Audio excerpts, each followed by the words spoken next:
En el entierro de mi padre, oí accidentalmente a su hermano hablar de cómo me habían eliminado en secreto de los documentos de la herencia el mes pasado, burlándose y riéndose de mí junto al ataúd mientras creían que no les oía. Mientras se burlaban de mí, me puse en contacto en silencio con mi abogado y me aseguré toda la herencia, dejándoles completamente sin rostro al día siguiente, cuando se reveló la verdad. Seré yo, nunca pensé que estaría posteando aquí, pero después de lo que pasó ayer, necesito sacar esto de mi pecho. Lo siento por problemas de formato. ¿Escribir esto en mi teléfono, escondido en el baño de mi padre? Sí, es ese tipo de mañana. Mi padre falleció la semana pasada. Llevaba 10 meses luchando contra un cáncer de páncreas. Tenía 59 años, demasiado joven. Pero al cáncer no le importan una mierda los planes de jubilación. Papá y yo teníamos una relación complicada. No era de los que abrazan. Más del tipo de padre, levántate, deja de llorar, resuélvelo. Debajo de todo ese amor duro había un sólido respeto. Me presionaba porque creía que yo podía hacerlo. Al menos eso es lo que elijo creer ahora que se ha ido. El funeral fue ayer en Pinecrest Memorial. Lo normal. Ataúd cerrado porque papá se veía terrible al final. Sus palabras, no las mías.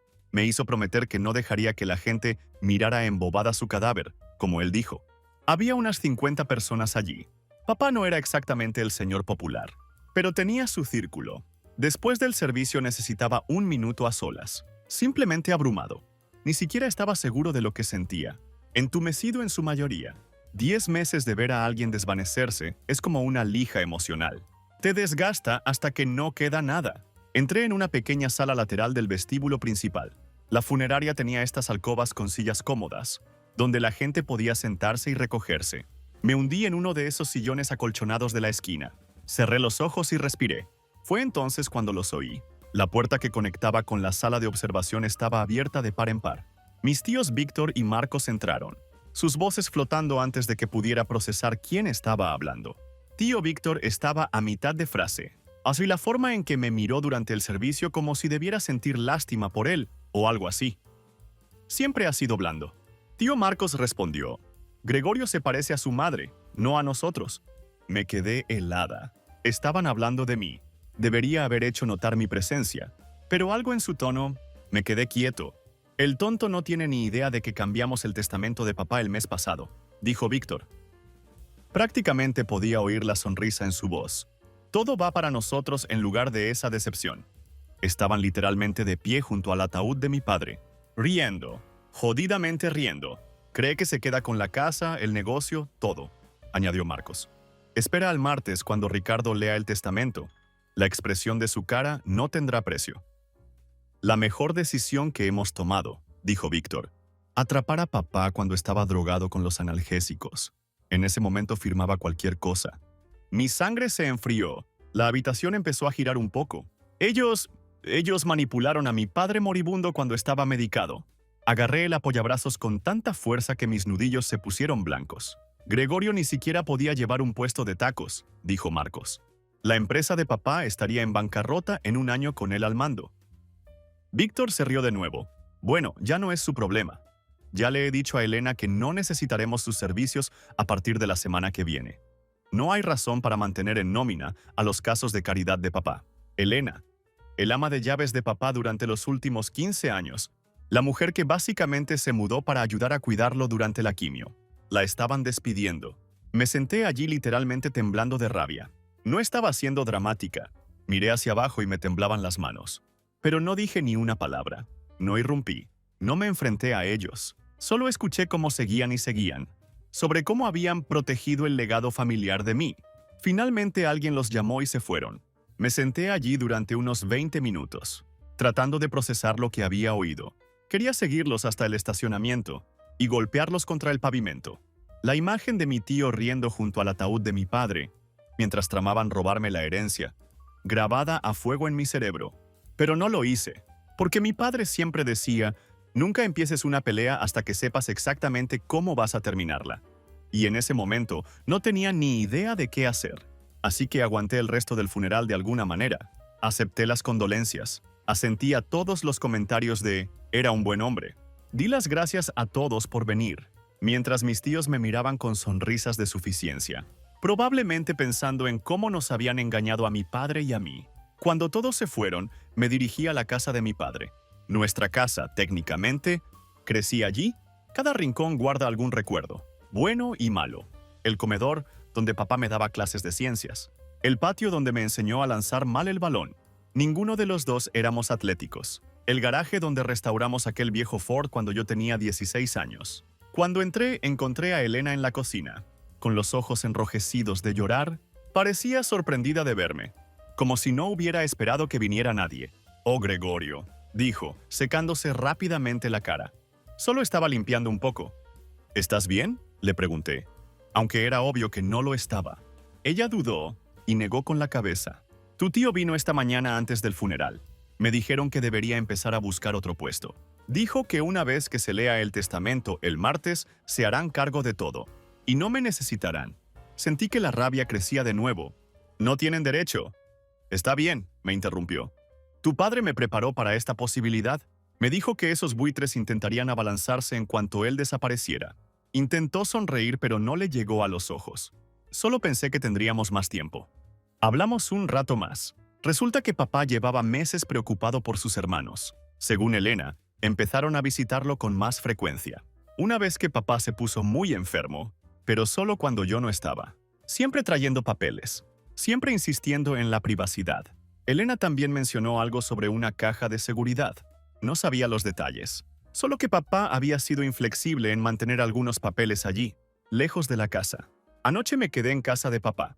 No podía soportar la idea de volver a mi apartamento vacío. Terminé durmiéndome en el sofá alrededor de las 3 de la mañana. Después de mirar viejos álbumes de fotos, esta mañana me he despertado con el teléfono a tope. 31 llamadas perdidas. 31. De tío Víctor, tío Marcos, sus esposas, incluso mis primos. Además de unos 50 mensajes de texto, preguntando dónde estaba, exigiendo que les devolviera la llamada inmediatamente. No he respondido a ninguno de ellos. Todavía no, pero algo debe haber pasado. Algo que los tiene en pánico. ¿Y sabes qué? Por primera vez desde que los oí reír junto al ataúd de mi padre, sentí algo más que rabia. Sentí esperanza. Lo que sea que los tiene asustados podría ser exactamente lo que necesito para contraatacar. Porque no voy a dejar que me roben lo que papá quería que tuviera. Y definitivamente no voy a dejar que despidan a Elena, o a cualquiera que haya sido leal a mi padre. Papá me enseñó a elegir mis batallas, a esperar el momento adecuado, que nunca diera el primer puñetazo a menos que estuviera seguro de que podía acabar con la pelea. Bueno, creo que ese momento podría llegar antes de lo que mis tíos esperaban. Algo me dice que esto es solo el principio. En primer lugar, solo quiero dar las gracias por todo el apoyo en mi último post. No esperaba que tanta gente se preocupara por mi drama familiar. Leer vuestros comentarios me ha ayudado a sentirme menos loca por toda esta situación. 31 llamadas perdidas. Finalmente revisé los mensajes de voz alrededor del mediodía de ayer, después de ignorarlos toda la mañana. La mayoría eran variaciones de tío Víctor y tío Marcos, exigiendo que les devolviera la llamada lo antes posible por un asunto familiar urgente. La última de Víctor era solo él gritando que tenía que dejar de ser infantil y contestar mi maldito teléfono. Infantil. Viniendo de alguien que se reía como un niño de 12 años, junto al ataúd de mi padre. En lugar de devolverles la llamada, le envié un mensaje a mi amigo Tomás. Nos conocemos desde la secundaria. Ha sido mi persona de confianza para consejos desde siempre. Además, sabe un montón de cosas legales. No digo por qué, pero confía en mí. Él es el tipo que quieres en tu esquina. Mientras esperaba a Tomás, comencé a revisar la oficina de papá.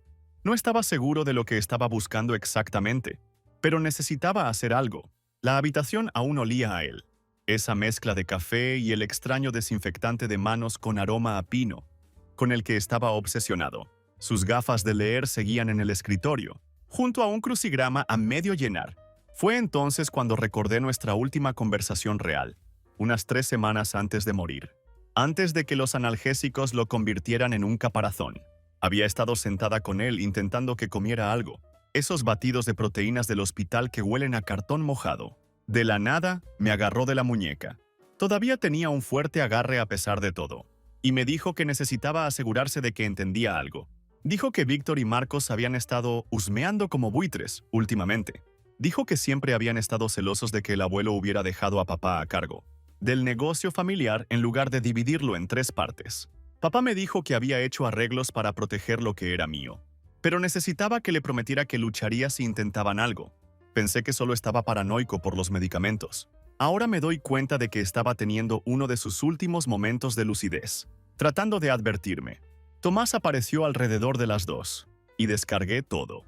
Lo que escuché en el funeral, la situación de Elena, las 31 llamadas, todo. No me interrumpió, solo tomaba notas en su teléfono mientras yo hablaba. Cuando terminé, lo primero que Tomás preguntó fue si papá tenía una enfermera regular hacia el final. Fue entonces cuando recordé a Natalia.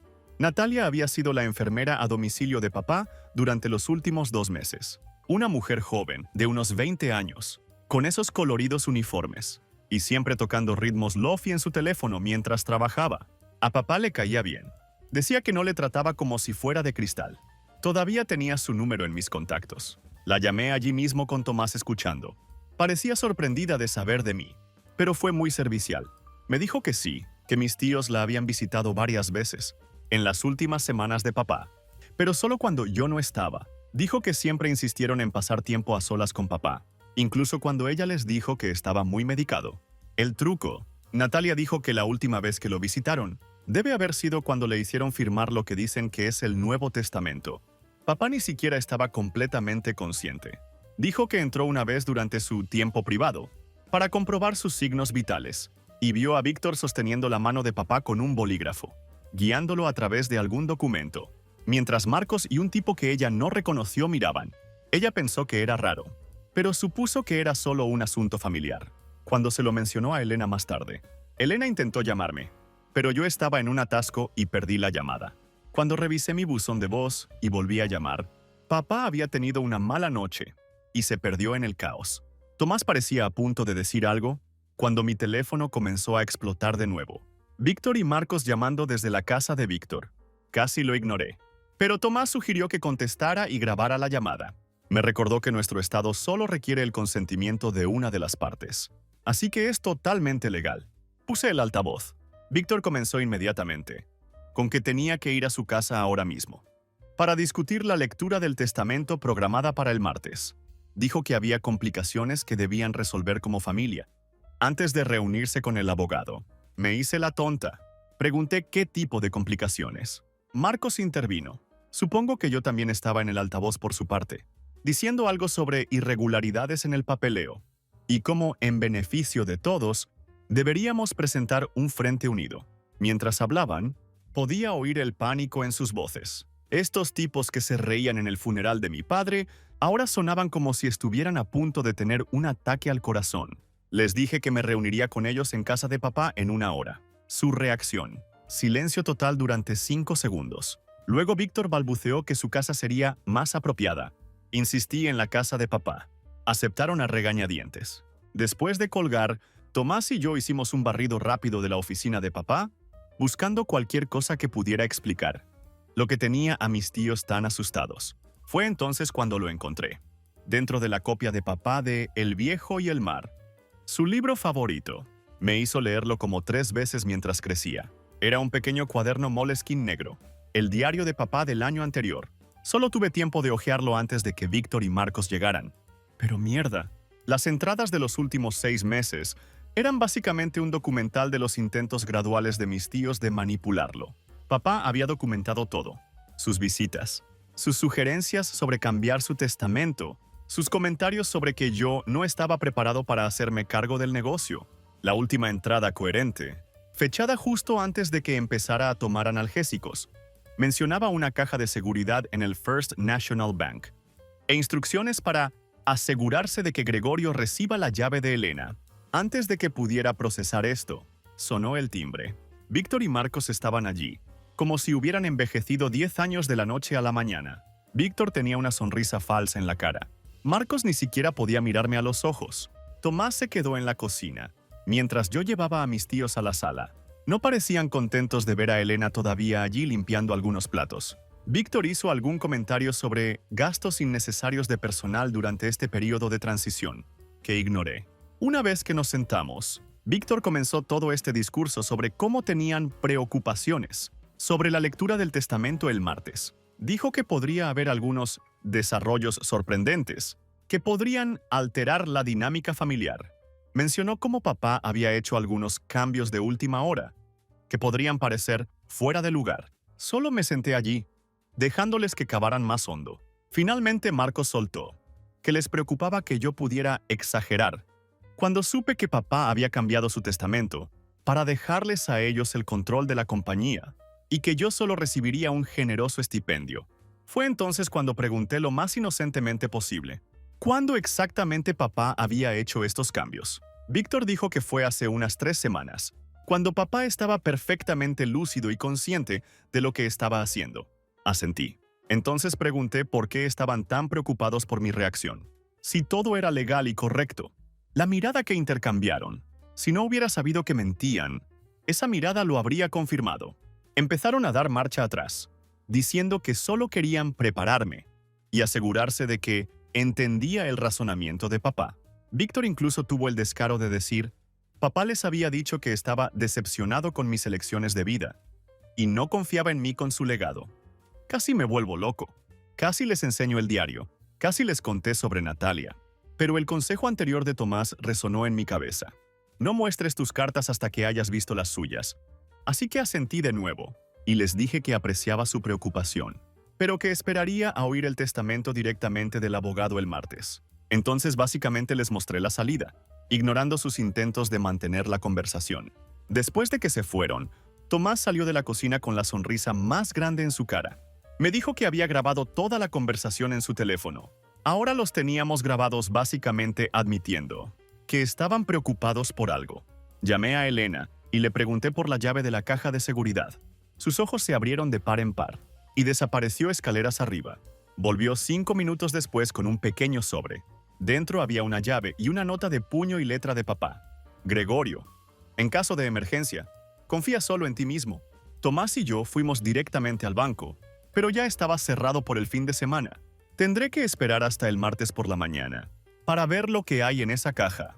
Más tarde esa noche, recibí un mensaje de Tomás, diciendo que se había puesto en contacto con uno de los antiguos socios de papá, un tipo llamado Eduardo que se había retirado el año pasado. Eduardo accedió a reunirse con nosotros para desayunar mañana, sobre las prácticas comerciales de mis tíos, que podrían ser relevantes para nuestra situación. Estoy escribiendo esto desde la cocina de papá a las 2 de la mañana, porque no puedo dormir. La casa se siente diferente ahora, no solo vacía porque papá se ha ido, sino como si estuviera esperando algo. ¿Para el martes tal vez? No sé exactamente lo que hay en esa caja de seguridad.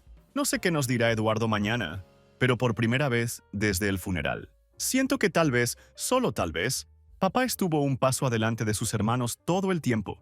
Algo me dice que las 31 llamadas desesperadas de mis tíos fueron solo el comienzo de sus problemas. Perdona a todos por el retraso. La semana pasada fue una montaña rusa.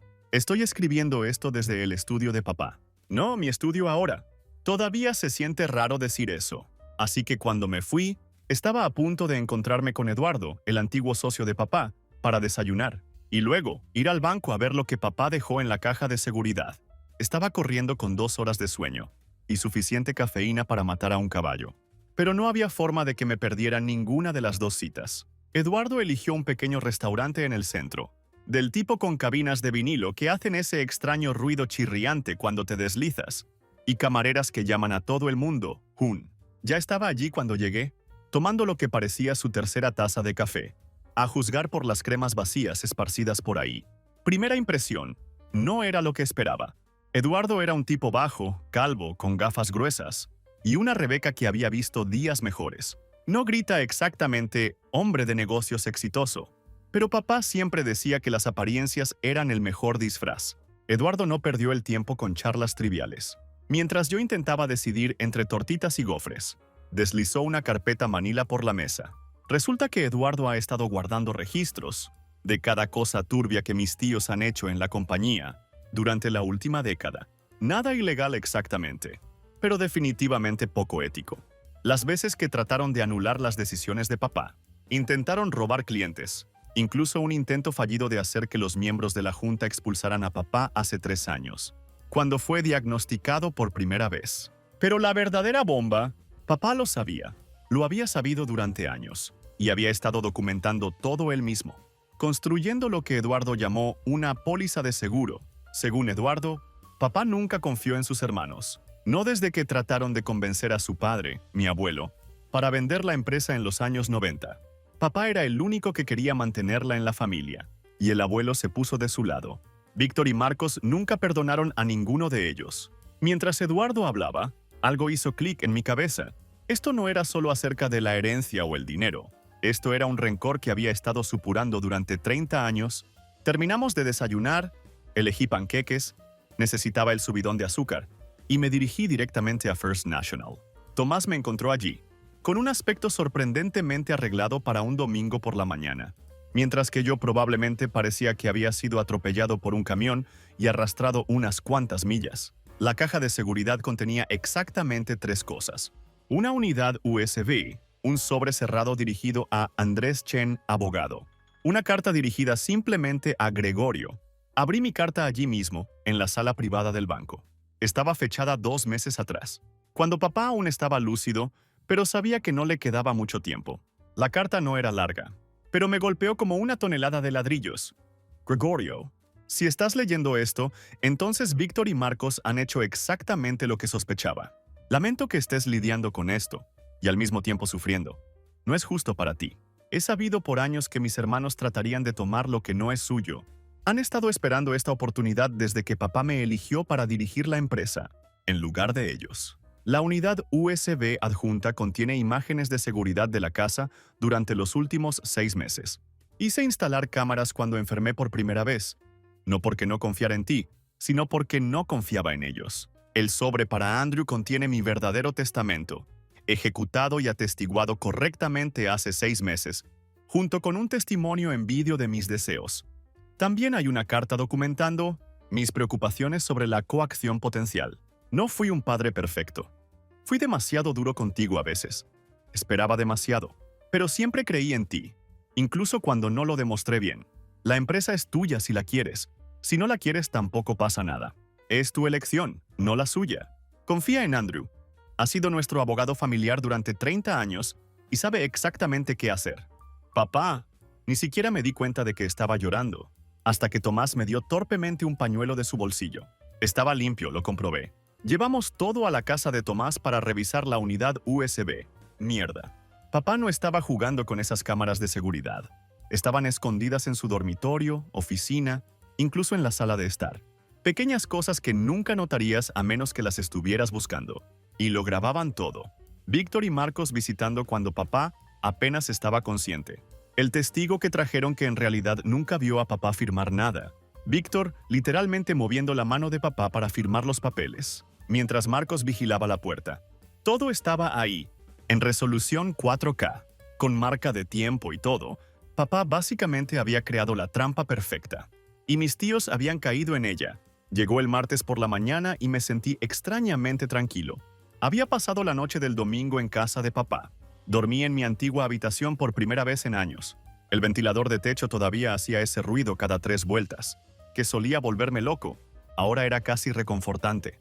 Llegué a la oficina de Andrés Chen 20 minutos antes, trayendo a Tomás, Elena y mi novia Olivia, que había volado el domingo por la noche, después de que finalmente le conté todo lo que estaba pasando. A Olivia no le gustan los dramas familiares. Su propia familia es como algo de una comedia. Todo abrazos en grupo y bromas internas. Pero me cogió de la mano durante todo el viaje.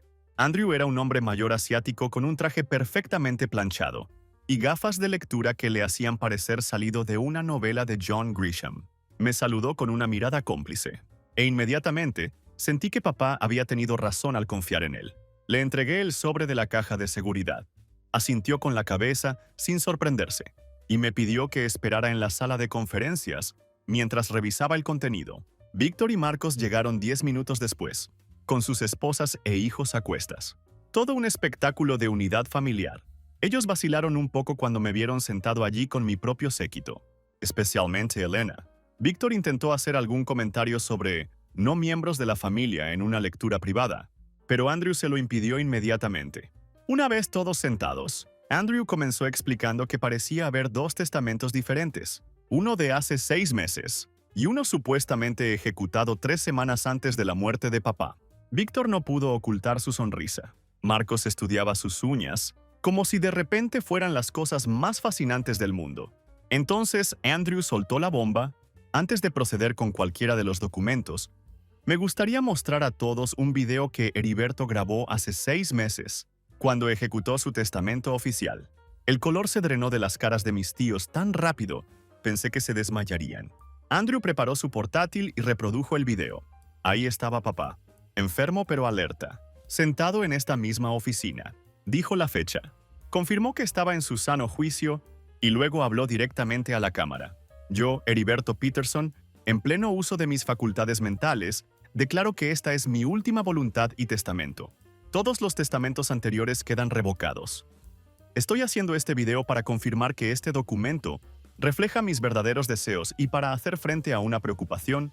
Mis hermanos Víctor y Marcos Peterson me han estado presionando para cambiar mi testamento a su favor. Si algún documento aparece después de esta fecha, reclamando reemplazar este testamento, especialmente si aparece durante mis últimos días, cuando estoy bajo fuerte medicación, quiero que se investigue a fondo por coacción o fraude. Papá pasó a esbozar sus deseos reales. La casa y el 60% de las acciones de la empresa serían para mí. Elena recibiría un generoso paquete de jubilación y podría quedarse en la casa de huéspedes todo el tiempo que quisiera. Natalia recibiría un fondo de becas que papá había creado para ayudarla a terminar su carrera de enfermería. Víctor y Marcos recibirían cada uno el 10% de las acciones de la compañía y una herencia monetaria. Pero luego vino la sorpresa, una cláusula especial que decía que cualquier intento de impugnar el testamento resultaría en que la herencia de esa persona sería donada a la caridad en su lugar. La sala se quedó en silencio cuando terminó el vídeo. Se podría haber oído caer un alfiler sobre la alfombra. Andrew declaró con calma que dado el testimonio de vídeo, más las imágenes de seguridad que había proporcionado, mostrando las circunstancias de la nueva voluntad que se firmó, él procedería con el testamento original solamente. Víctor explotó. Empezó a gritar que todo esto era un montaje. Cómo papá no estaba en su sano juicio hace 6 meses. Cómo había manipulado todo. Marcos, siempre el más inteligente, solo se sentó allí con la cabeza entre las manos. Sabía que estaban jodidos. Andrew dejó que Víctor despotricara. Luego simplemente dijo que estaría feliz de presentar todas las pruebas ante el tribunal, si Víctor quería impugnar el testamento, pero le recordó las consecuencias de hacerlo. Al final tomaron sus acciones del 10% y se fueron con el rabo entre las piernas, pero no antes de que Víctor me dijera que esto no ha terminado y que yo había destruido la familia. Rico viniendo del tipo que se reía junto al ataúd de mi padre sobre robar mi herencia. Ha pasado una semana desde entonces. Me he estado instalando lentamente en la casa de papá. Ahora es mi casa.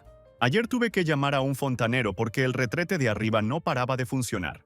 Y pasé demasiado tiempo tratando de entender el extraño sistema de archivo de papá para los documentos de la casa. Las cosas de la empresa van a tardar más en solucionarse. Me he estado reuniendo con los miembros de la junta individualmente para tener una idea de cómo funcionan las cosas. Algunos estaban claramente en el campo de mis tíos, y no están encantados de que me haga cargo, pero la mayoría parece dispuesta a darme una oportunidad. Elena se queda, por supuesto. Limpiamos juntos la casa de invitados, y poco a poco está mudando sus cosas. Ayer la encontré llorando en el armario de papá, ordenando su ropa para donarla. Acabamos sentadas en el suelo, mirando viejas fotos que tenía de papá, en los picnics de la empresa y en las fiestas, lados de él que rara vez vi. En cuanto a Víctor y Marcos, se han quedado en silencio. Sus esposas han llamado a Olivia, tratando de suavizar las cosas. Pero eso es solo código para tratar de obtener información sobre lo que estoy planeando hacer a continuación. ¿Y qué estoy planeando? Honestamente, aún estoy averiguándolo. Una parte de mí quiere limpiar la casa por completo, eliminar a cualquiera que fuera leal a mis tíos, pero eso no es lo que papá habría hecho. Era duro pero justo. Entendía que los negocios son los negocios, pero la familia es complicada. Ayer me encontré sentado en el escritorio de papá, mirando su silla, tratando de imaginar qué consejo me daría ahora. Me di cuenta de que estaba haciendo exactamente lo que él solía hacer. Cuando se enfrentaba a una decisión difícil, se sentaba en silencio, pensándolo desde todos los ángulos, antes de tomar una decisión. Tal vez me parezco a él más de lo que pensaba. No sé si este es el final feliz que todos esperaban.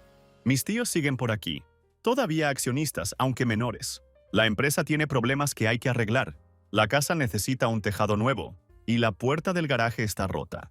Pero tengo el diario de papá. Tengo sus cartas. Tengo sus consejos resonando en mi cabeza. Y lo más importante, tengo la verdad sobre lo que realmente quería. Esa es una victoria que vale la pena. Gracias por acompañarme en este viaje salvaje. Tus comentarios me ayudaron más de lo que crees. Podría comprobar con otra actualización en el camino, si algo loco sucede. Pero por ahora, tengo una empresa para aprender y un inodoro para arreglar.